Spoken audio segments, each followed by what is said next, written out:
Well, hi there, folks. This is Kim Willis, and I've got another in the series, the interview series here with people that are really what I might call movers and shakers, up-and-comers, people who are really doing some interesting things with their online marketing, their home businesses, etc. So I've got Herb Lamba here. He's my guest today, otherwise known as Optimal Herb, which is kind of a branding thing for him. I might ask him about that, how he came up with that name, what was the thinking behind it.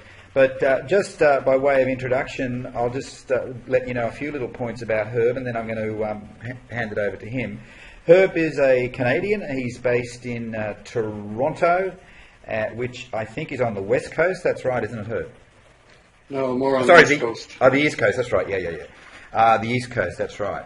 And he started life as a school teacher. He started his working life as a school teacher, then he migrated into the IT sector. His wife is also in the IT sector, and he's been dabbling with home business ideas and programs over the last, I think it might be a year or something like that. He joined one big ticket program and spent quite a lot of money. And but anyway, I'll let Herb share his story with you rather than me preempting that.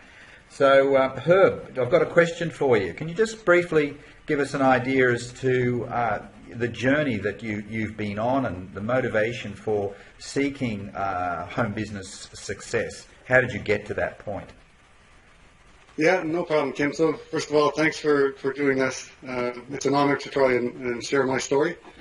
So my journey started, in reality, my journey started probably 5 years ago, because I've been thinking about this for a good 5 years. I just never got off the couch to actually go and do anything until February of 2016 is when I really started. In December of the year before, I finally made a decision that the current path I'm on is not getting me anywhere, and I'm not going to move up in my career. I'm not going to be able to double my income. I may not be able to retire when I want to retire, and so I decided finally that's enough. I'm going to change my situation. But I started my career in teaching, and that's where I got the taste of how you can make a difference for people, how you can impact people's lives, even though it was with kids. I never lost that flavor, even though I went into IT for 15 years, and then it kept bothering me that I'm not doing everything I can do. I'm not living the life that I can live. I'm not impacting the people that I believe I can impact.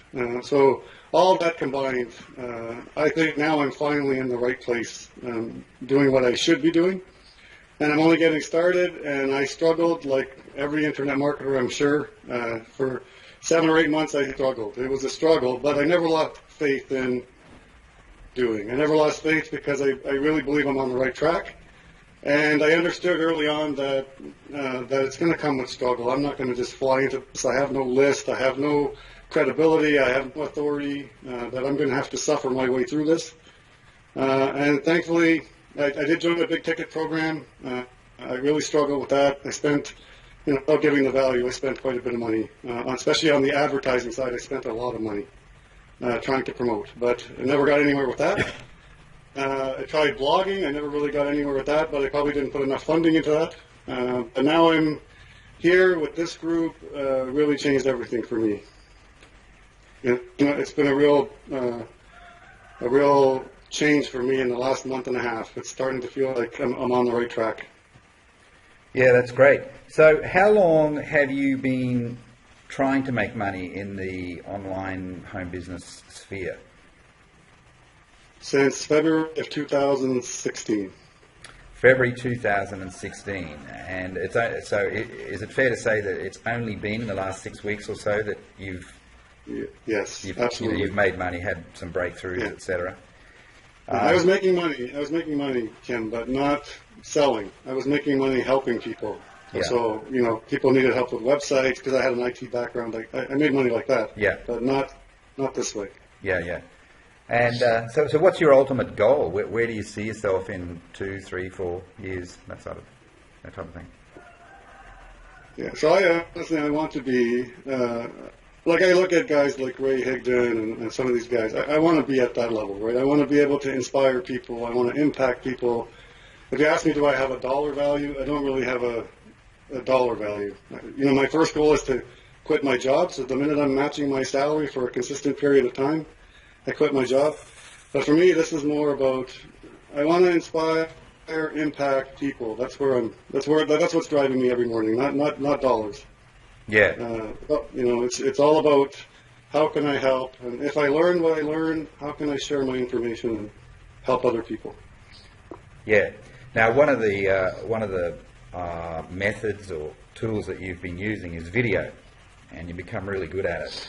And often the theme it revolves around personal development issues.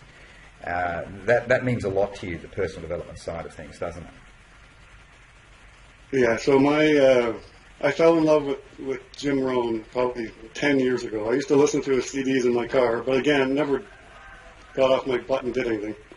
But I used to listen to him. I had it memorized. I could have redone his entire spiel. And ever since then, I've been listening. You know, on and off. I'd listen, so I'd get inspired one night, wake up the next day, and it's gone away. It just disappears. But yeah, I love personal development. I spend 3 hours a day because I take advantage of driving my car. I take advantage of my commute to work and back.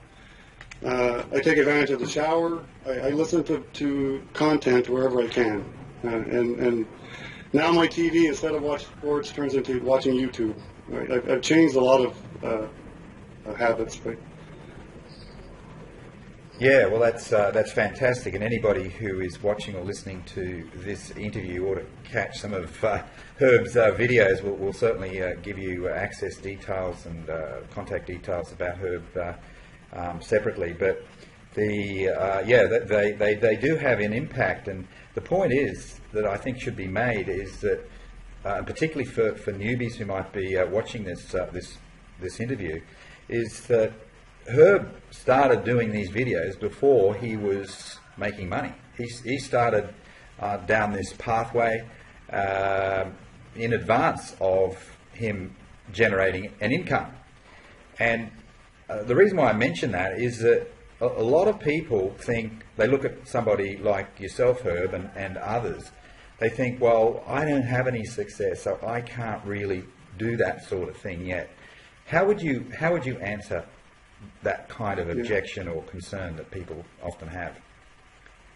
Yeah, so I honestly had that same feeling when I watch people's videos, and because I wanted to inspire other people, I was so jealous of, man, those guys are good. They're able to talk, they're able to share information, and then I came across that concept of anybody can do this to me. Is you can invest some time and learn something, you can get on a camera and teach somebody else. And I heard in a podcast some time ago that the one mistake that people make is do invest the time. They take a lot of notes, they do a lot of training, but they don't take the step that could help them build their credibility and build their brand. And that's take what you learn and simply go teach somebody else.